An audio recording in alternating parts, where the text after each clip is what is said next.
The broadcast is now starting. All attendees are in listen-only mode.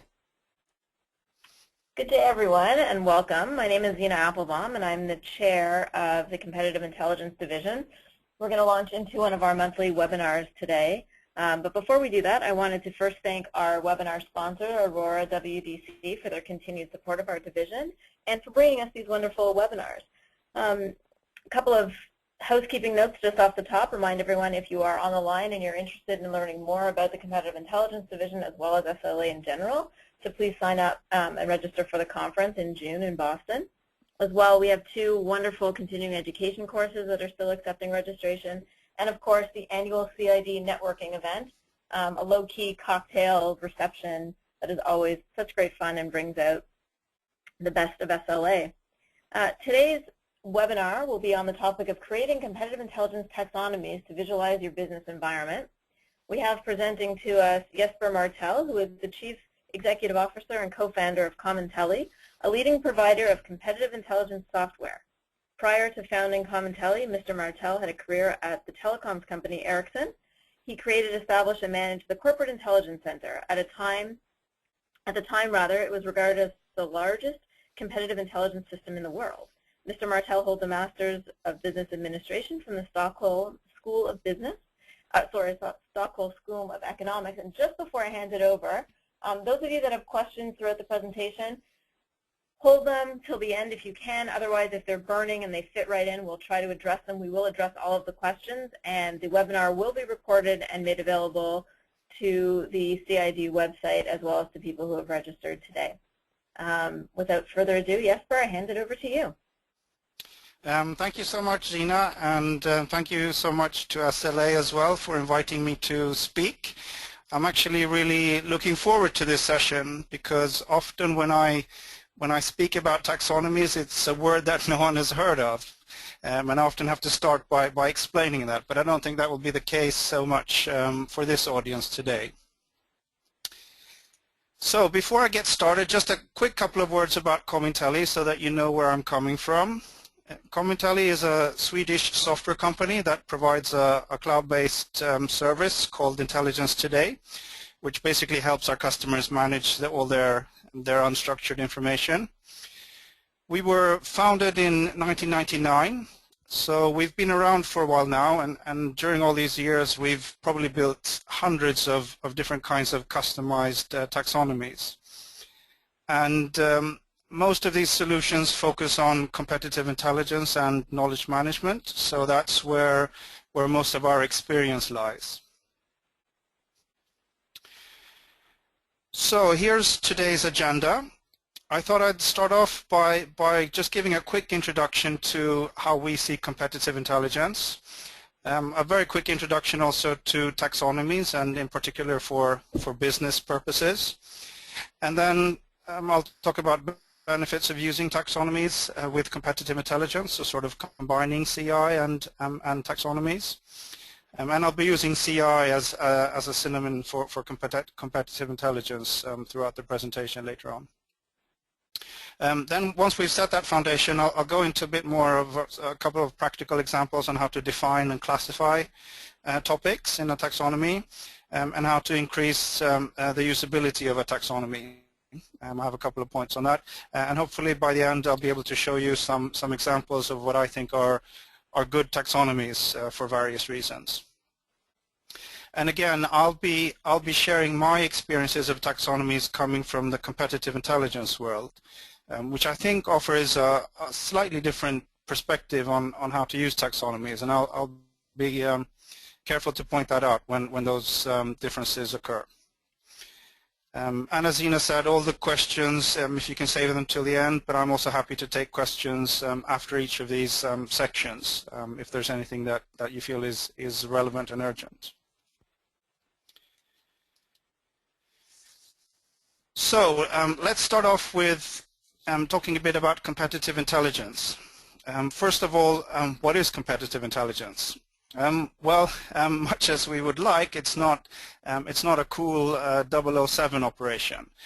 But it's not either reading tons of newspapers, and it's definitely not about doing something unethical like bribing employees or things like that.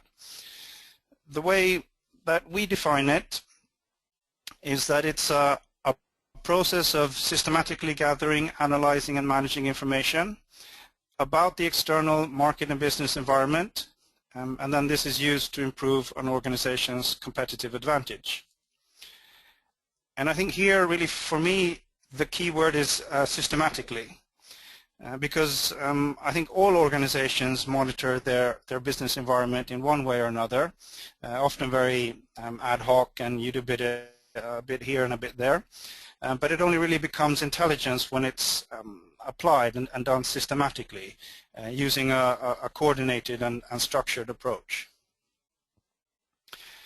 So this is what competitive intelligence is. I also have one slide on what competitive intelligence is not, because it's not about gathering information. And as you can see, sorry.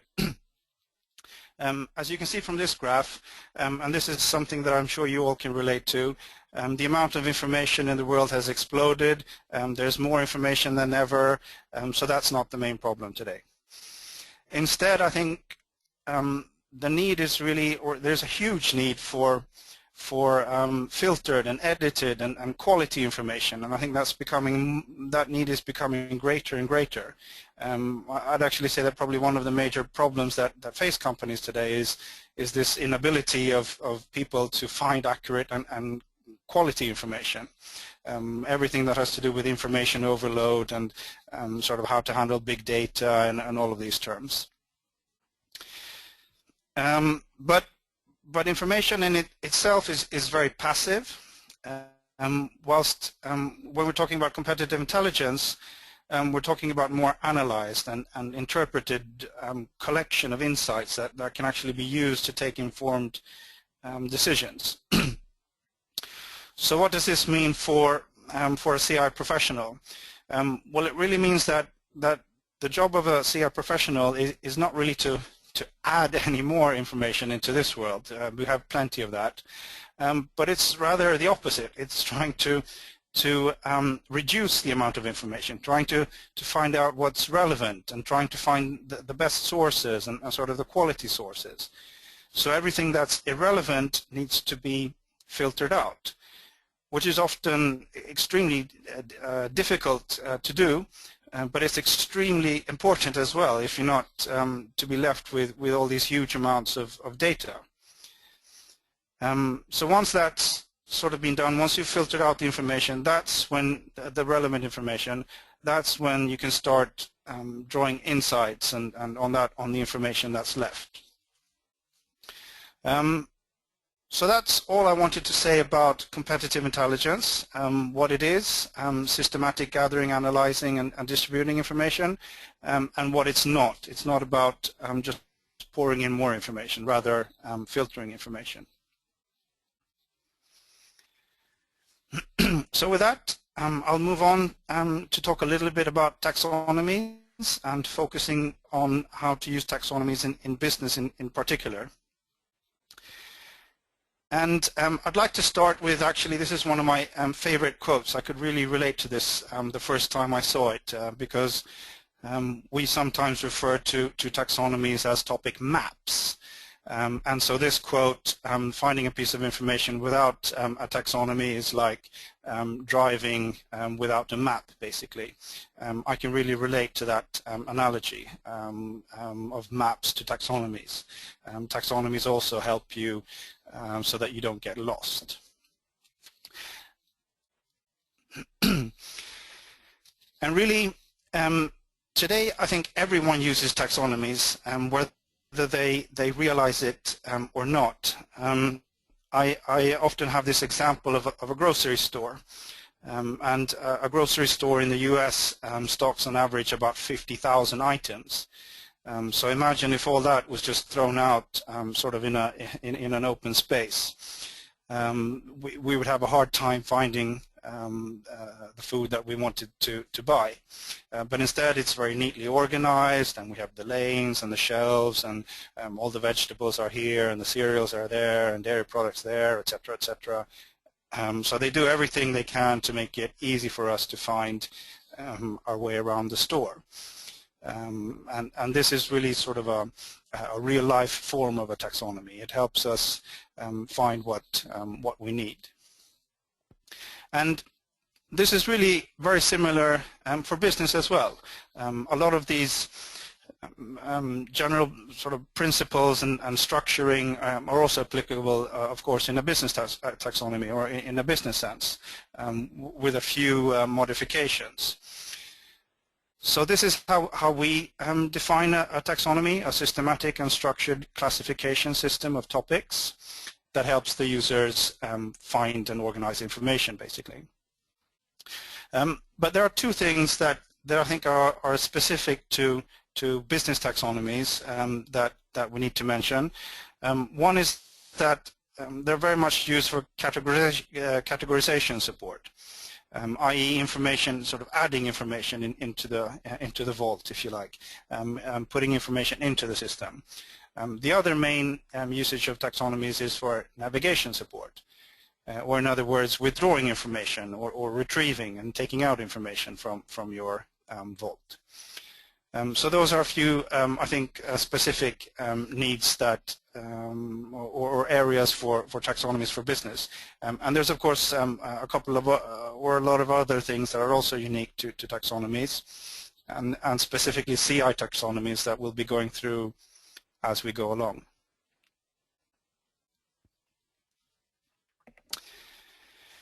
So now we've established that there are many small pieces of information out there that we have to deal with in one way or another.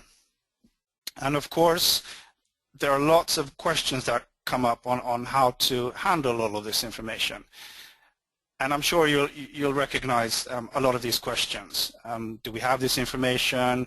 Where should I store it so I can find it later? Who should have access to this information? Is this important, so I should save it for later, etc., etc. But I think perhaps the most important question that we need to address is this last one here. What are they all about? I think today it's not, at least from a taxonomy perspective, the most important question is not where to store it or what to do with it, but what is the information about?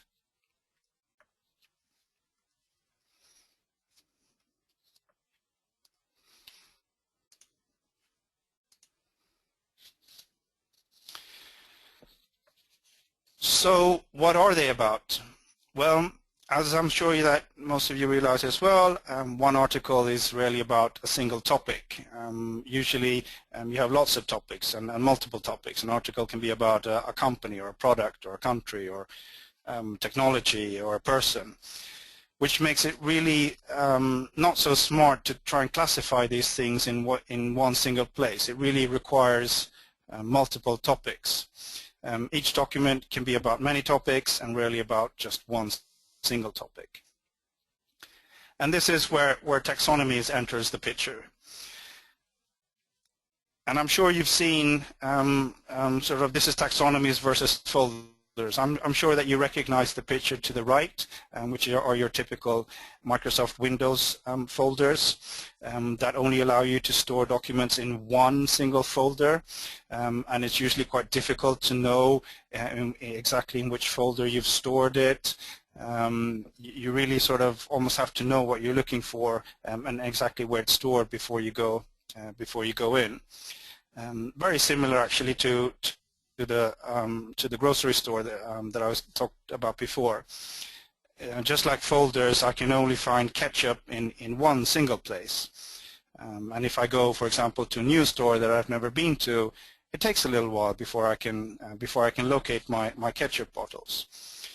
So the key here is really using multiple topics to tag information, because then your documents will be linked to all the relevant topics, and depending on what you're interested in, if you're interested in countries or products or technologies, you can enter the information from your perspective without really knowing where it's actually stored. So this means that taxonomies and topics are good for classification. But then the question is how do we select the topics? How do we define what we call the about labels? How do we define how we want to label or tag the articles?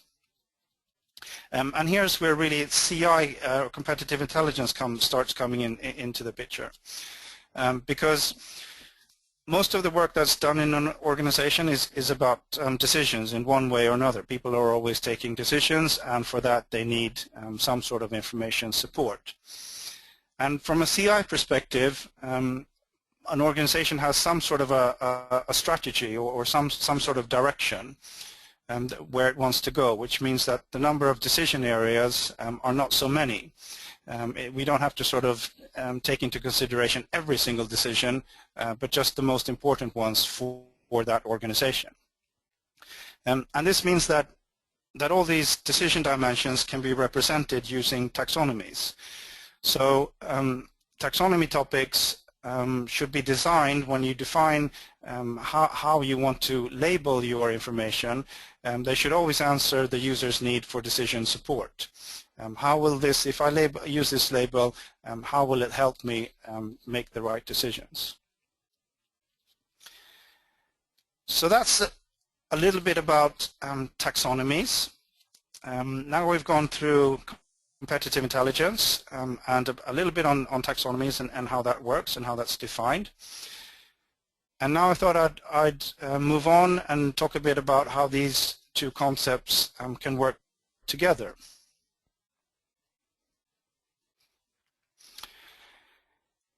And here I'd like to start with sort of trying to how do we make sure that the topics that we create answer the user's need for decision support. That's where we ended off in the last section.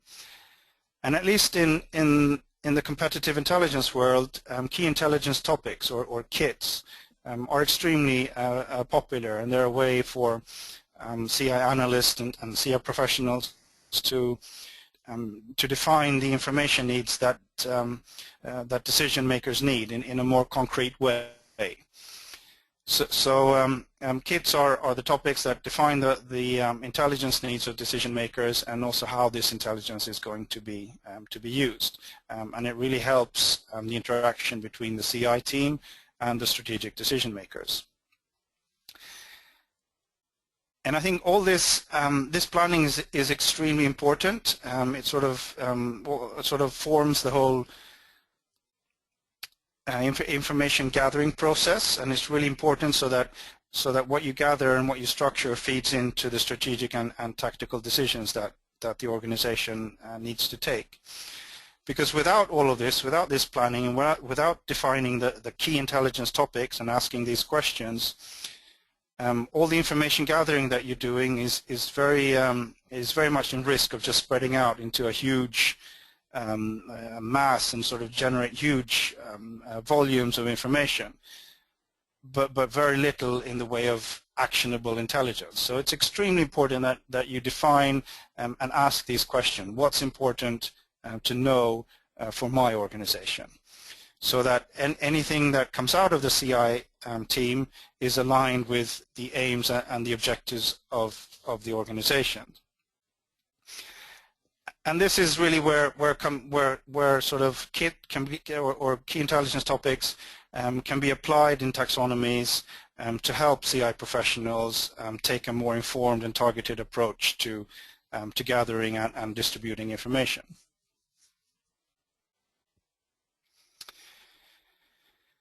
So what kind of information is important then for competitive intelligence? And I think this might actually be one of the key points that I'd like to make today, and perhaps one of the most important characteristics of a CI taxonomy. A CI taxonomy should really highlight what information is important to the organization. As I said, it should reflect the industry. But key intelligence topics are not based on what the information in itself, what the content is about, but rather what the user needs. So you have to ask the right questions.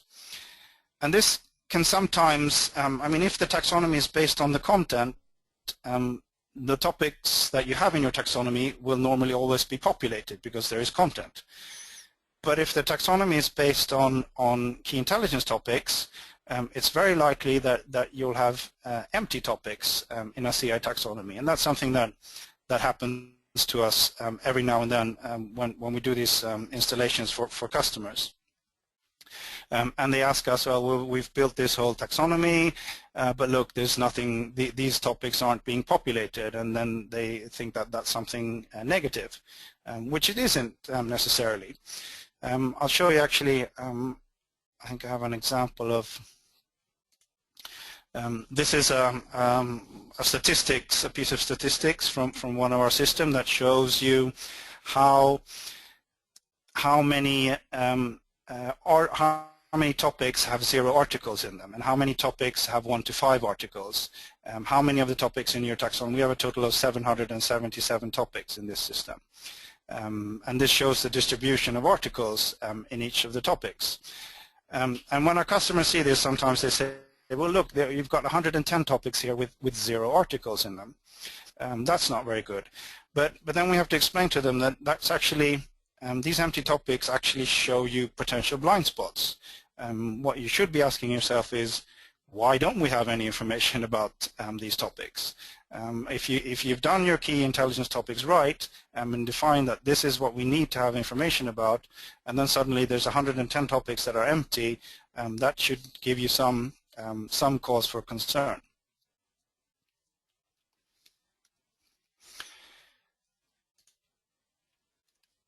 And this is this is the reason that I love this quote as well. This is the second of my favorite quotes. There's so much talk today about big data generating or sort of solving basically all the world's information problems.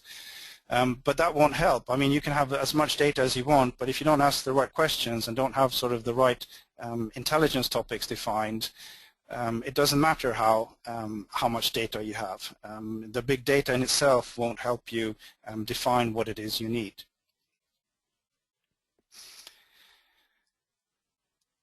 So to summarize this part, some of the main benefits of CI taxonomies should hopefully be obvious to you then, especially these 2 first points, I think. I mean, speeding up and improving findability of both documents and expertise. That was sort of the navigation side, reducing double work and all that kind of stuff.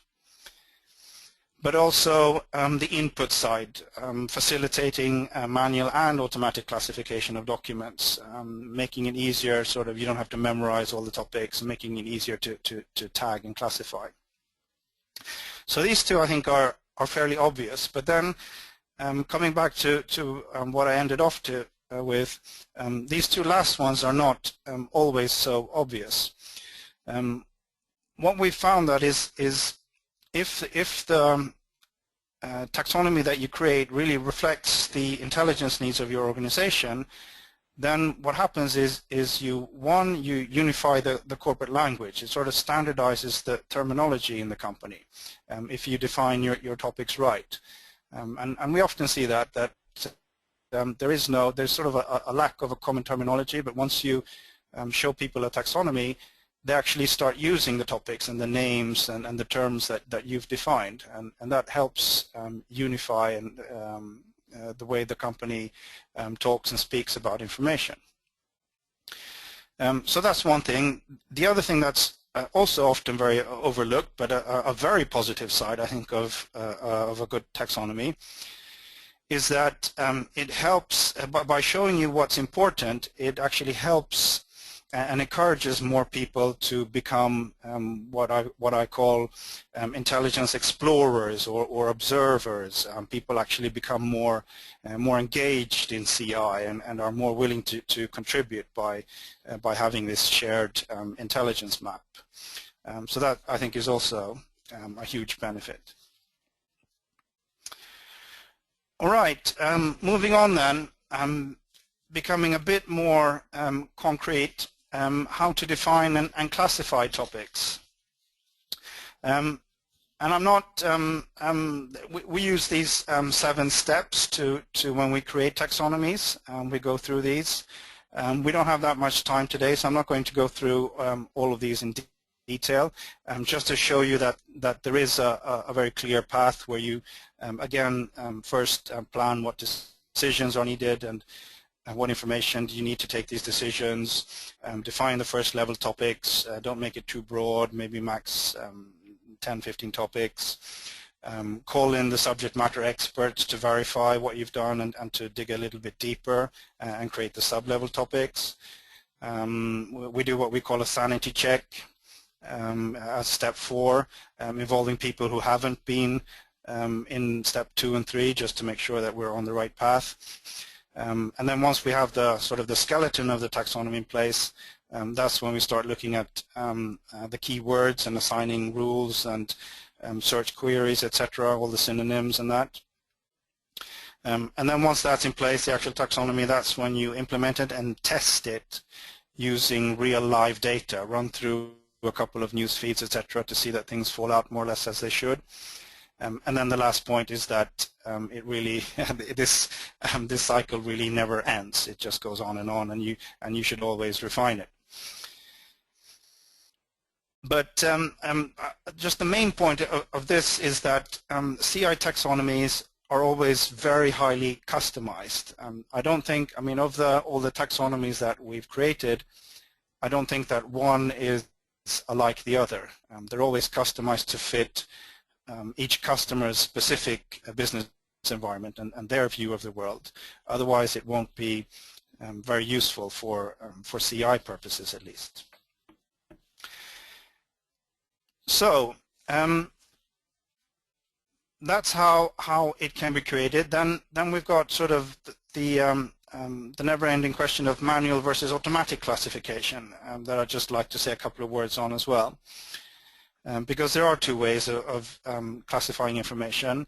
Manual information is really good if you have often small amounts of quite qualitative information, and if you have good skilled people that can actually do the tagging and they're not tied up in lots of other work.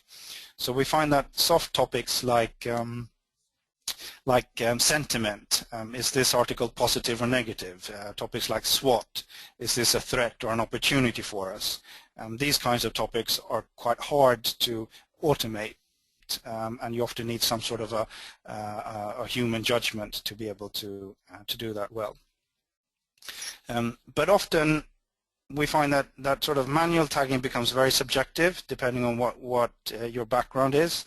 And we've had many cases where it actually becomes a bottleneck because the right people that are doing all the classification aren't always there. They're not available to classify for some reason, and then the whole thing fails.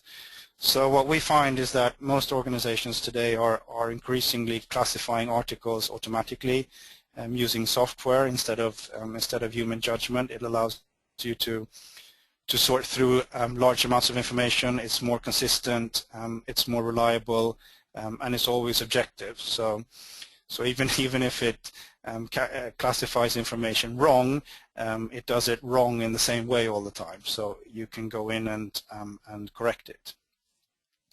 So our conclusion is really this, that manual classification is good for some purposes, but should try and move, at least for CI purposes, to automatic classification to enable higher accuracy and productivity as well. All right, so what we've done now is we've sort of laid a framework. Now I thought I'd get a little bit more hands-on just to show you how classification works in practice. Got a couple of examples here. So this is just a very short article from China, a news story. And the way a taxonomy works, it receives this information, it runs through it, it will notice and detect certain keywords that match the different topics. And as soon as it gets a match, this article will then automatically, for instance in this case, I've got Toyota as an example, it will trigger on Toyota and then automatically assign it to this topic. It will trigger on hybrids and assign it to technologies, hybrid, for example. So that's very simple but yet very effective. And again, the same article here is categorized into multiple topics. So whether I'm interested in the Toyota brand, I can enter that way, or if I'm interested in hybrid technologies, I can enter the taxonomy that way, but I'll still come back to this same single article. And the way this works in the background is that you have all these topic rules. And these are the topic rules, just to give you an example of what it can look like, is you create you assign a number of rules with keywords, essentially search queries. So in this case, Corolla, Toyota, T-Sports is a model of Corolla. I don't want coral or any misspellings, etc. So I do simple rules like this that I run through the content, and then it automatically categorizes it. And then the next step, these are just some very simple examples, but of course you need to go through and assign these topic rules and keywords. And I won't go into depth in this as well, but for each of the topics you need to define the synonyms and the acronyms, related terms, and sort of create rules and filters. And this might be a bit time-consuming once you start off doing it. But we have a few really nice cases where they did spend a couple of months doing this and fine-tuning the automatic classification, and they did it so well that in the end they decided to remove all types of manual classification and just let the system go through it, because it was easier to correct things in the system when it comes to classification terms. And now they're pouring information in this, and everything is automatically categorized and sorted, and then it becomes extremely effective. All right, moving on here. I'd like to talk a bit about sort of increasing the usability of taxonomy. So now we've got a CI taxonomy in place, we've set it up, we've got all the rules in place. How do we make it useful to our users? Well, again, coming back to this point is making it simple and easy. I've seen so many examples of taxonomies that where people go wild and crazy, and they just make it too difficult for users. You need to focus on topics that users actually use and how they want to look for information. You don't really need to create sort of the super ideal textbook taxonomy that covers every single topic that you can think of. Rather focus on one that's good enough and something that maybe covers sort of 80% of your information needs. And then to do that, you need to focus more on perhaps using layman terms instead of very technical terms and complicated terms, and using synonyms, and making sure that you cater for different languages, etc. So really think of how to make it as easy as possible. Otherwise, it's not going to be useful. And to show you another example of how useful it can be if you have a good taxonomy in place, and you want to use it to find information. Usually you have a huge repository of information, and you might have hundreds of thousands of documents, and you don't know where to start. In this case, I'm interested in a company. So I'll start filtering through the information to see what there is. I'm interested in this case in Toyota, so I've got this tag added here. I enter that and I see that I find 723 articles, which is still quite a lot. I don't want to go through 723 different articles to find what I'm looking for. So what do I do then? Well, I simply add another topic. So I had Toyota, the company, but I'm also interested in hybrid technologies. So that takes me down to, in this case, 101 articles, and I'm starting to sort of narrow down things. but it's still not enough. 100 articles is still quite a lot. So I add a third topic and combine these. So I have a company and a technology and a country, in this case Malaysia. And suddenly, bang, then I get down to only 5 articles, which makes it, of course, much easier to find what I'm looking for. So this is a perfect and a very simple example of how taxonomies can be used to easily find what you're looking for. And of course, we often get this question as well. I mean, browsing is great, but there are, of course, free text search engines, and I mean, some people say that taxonomies are obsolete and it's old-fashioned, and you don't need that to find what you're looking for. I just need to use a search engine and type in some keywords, and then I'll find exactly what I'm looking for. And you can, of course. I'm not sort of saying that free text search engines are bad, but they're most useful when you know exactly what you want and what you're looking for. And often, also, if what you're looking for is something unique and or has a special spelling or something like that. Otherwise, you'll get too many results. And I think that's the danger using free text search engine. If you're looking for something more general, you'll get too many hits.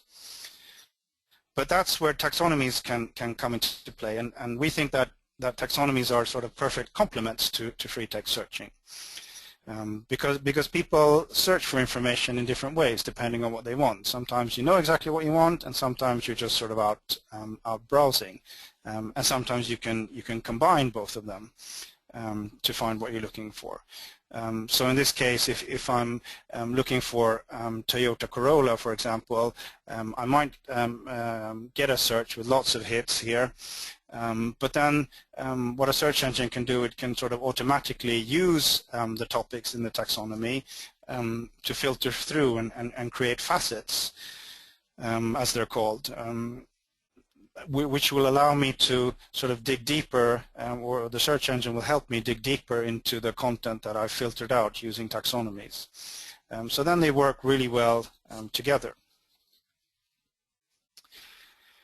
Yeah, so this is really a summary of that, of what I just said, is that both of these methods really complement each other, and you can use taxonomies and you can use free text search, and if you combine them, I think it will be impossible not to find what you're looking for. Then I think you really narrowed things down. All right, so just to end off then, a couple of examples of good taxonomies that I thought I'd show you. But before I do that, of course, you need to define what is a good taxonomy. And that's not such an easy question, actually. It's basically, we usually define it as a good taxonomy is one that satisfies users' needs and is easy to use.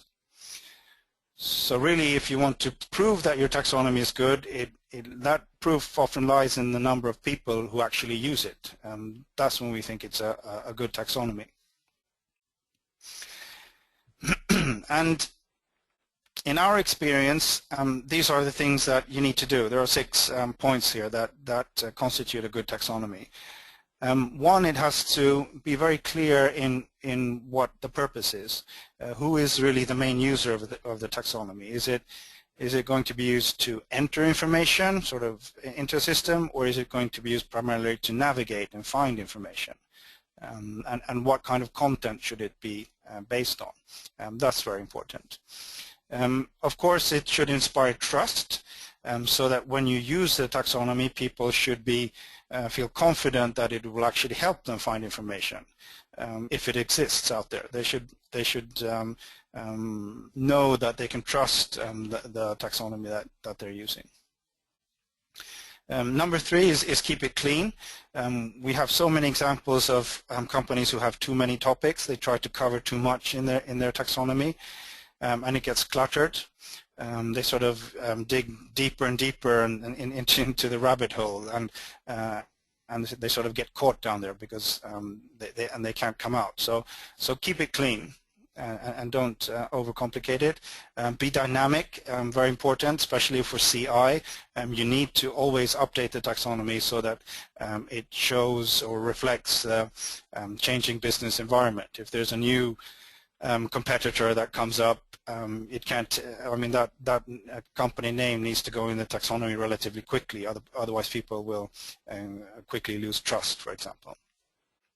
And then this liberated from folders, which I've talked about, one article in multiple topics, and then as automatic as possible as well, which I've talked about as well. Try to define it as well as you can and use as much automation as you can. So just a couple of examples then, and I want to start from the very simple. What I've been talking about now might make you feel that taxonomies is something that is huge and complicated, but it doesn't have to be. These are some examples from workshops that we've done where we've used post-it notes, and sometimes that works really well. And you'd be surprised if you set a group of people together how much they can discover and how much they can come up with around an industry just by using this simple method. And then, of course, you need to define how you follow up this and how you systemize it. But this is actually a good example of simple taxonomies. Another example that I like, this is a geographical vertical taxonomy. It's extremely simple. It resembles the folder structure that people are used to, but it's still clear that it's not Windows folders. And you open and you sort of dig down deeper into vertically into the taxonomy. A third example, this is a topic map of a car company, which I like because it has this sort of mind map format, and you can sort of drag and drop topics around as well. It also, which I think is really nice, it uses different colors to clearly separate the different first level topics, which is very neat. And then the last example that I have here is a horizontal taxonomy, which is a bit more modern in terms of using tags. What I like here is that it uses different color codes, not for the topic areas, but for the types of topics. So is this a standard topic, or is it an expertise topic, or a feed topic, or a geolocation topic? And I like that because that also clearly distinguishes the role of each topic, so to speak. And then this is how this looks once you search in this taxonomy. Again, you sort of click in the topics, and it works horizontally instead of downward, which makes it a bit easier to visualize all your different topics. And you can use this to handle large amounts of topics as well. And then you click on the ones that you're interested in, and they appear as tags again, which is nice. So to sum up then, this presentation of competitive intelligence and taxonomies, I've got 6 main points that I want you to remember, if you remember anything from this presentation.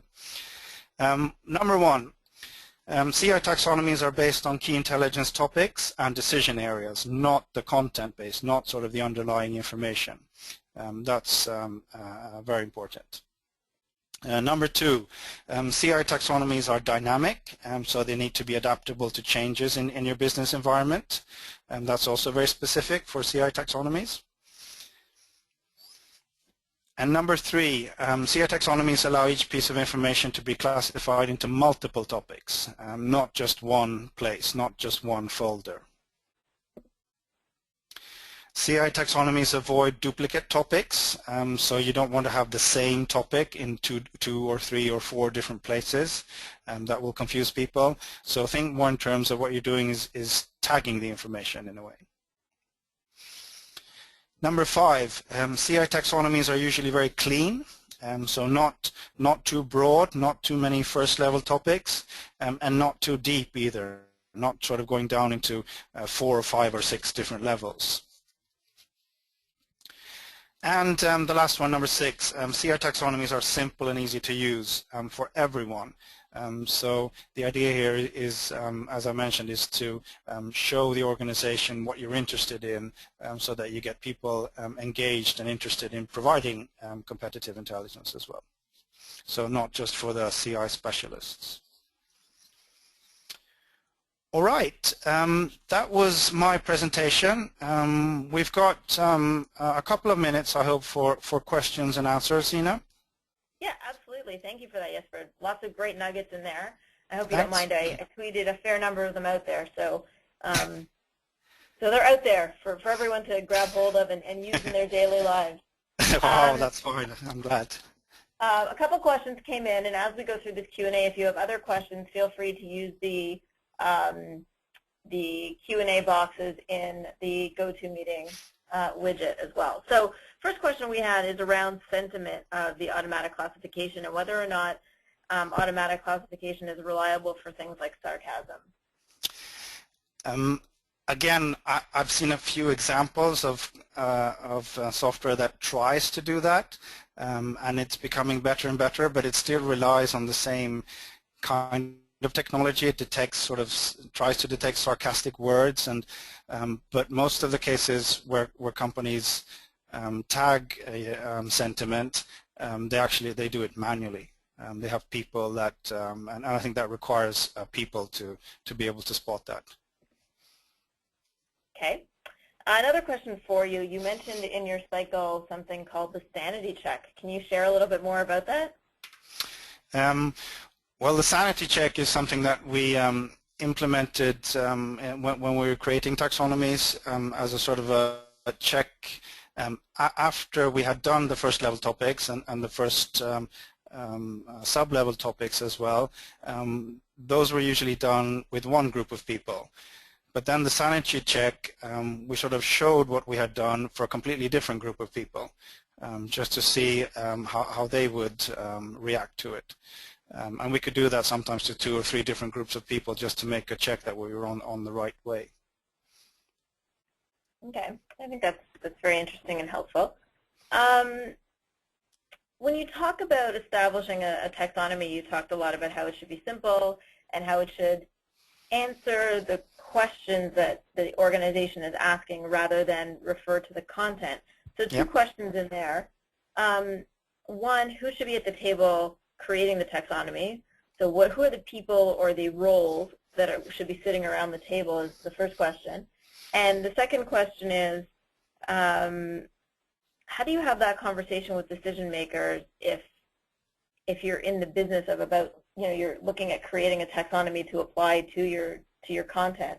How do you have that conversation with sort of the C-suite around taxonomy? Well, to start with the first question, I think you need to get as a sort of a subset of people that covers the whole organization, really, or at least the area that you're interested in building a taxonomy for, so that you have both C-suite managers and executives, but also the product specialists and I mean the subject matter experts as well, who really know the different nodes in the taxonomy. To start off with, not too many people, but really the people who are the most experienced and have the most expertise in the different areas that you're looking at.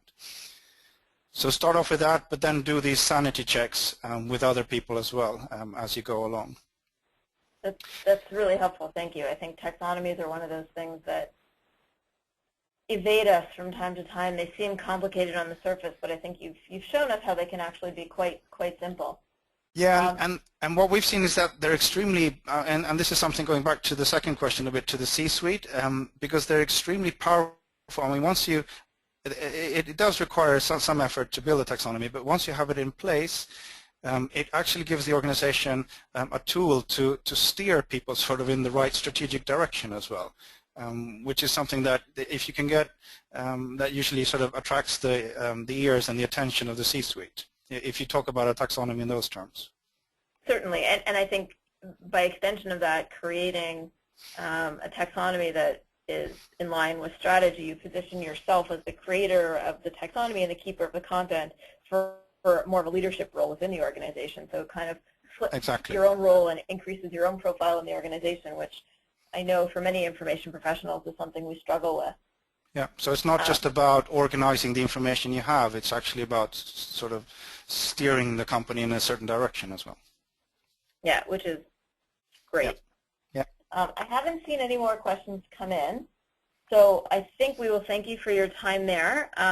Couple of housekeeping notes once again. Jesper and Commentelli will be for the first time at SLA in Boston, so I encourage all of you to swing by their booth. Thank Jesper in person for his great presentation today, and as well learn about what Commentelli does if you don't already know. Thank you again to Aurora WDC for hosting the webinar, and join us for our next webinar, which will be in May the 19th at 12 Eastern. And the topic will be competitive intelligence in a global patent litigation environment. So, looking at how you can use IP data to uncover potential litigation or to uncover all kinds of different things across the CI spectrum. Particularly important to those of us that are in the legal profession, but really important to anyone anywhere, quite frankly, pharmaceuticals and anyone who deals in IP data. Again, just wanted to thank Aurora, wanted to thank Jesper for his time today, and encourage you all to join us for the conference in Boston. Thanks very much and have a great afternoon, everyone.